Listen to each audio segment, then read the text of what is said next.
Alors que le nombre de cas de Covid connaît une forte hausse à travers l'Europe, les patrons d'entreprises s'inquiètent à nouveau. Euronews s'est rendu au sommet européen des affaires qui se tient chaque année à Bruxelles depuis plus de 20 ans. Un secteur qui déteste par-dessus tout ne pas pouvoir anticiper ce qui pourrait arriver.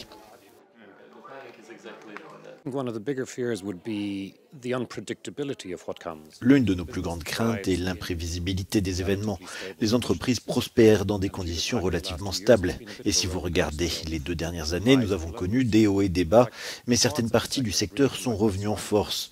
Les chiffres de PepsiCo pour la seconde moitié de l'année dernière et le début de cette année, alors que les deuxième et troisième vagues se produisaient, sont plutôt bons. Mais ce n'est pas la même chose que de savoir ce que nous pouvons attendre et comment nous pouvons planifier l'avenir.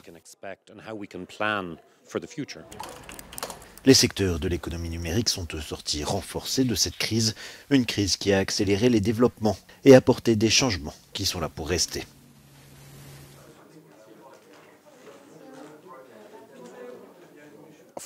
Bien sûr, l'ouverture des solutions numériques a explosé. Avant, c'était toujours une bonne chose pour certains innovateurs. Ils disaient toujours que c'était la prochaine vague.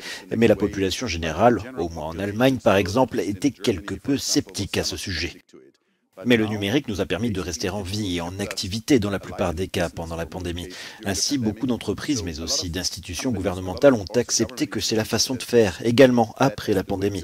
Donc pour nous, c'est un grand changement et cela crée beaucoup de travail pour les personnes impliquées dans la numérisation. Globalement, le monde des affaires européen a de quoi garder le sourire. La reprise a été très nette en 2021, la Commission estimant que la croissance devrait être de 5% sur cette période.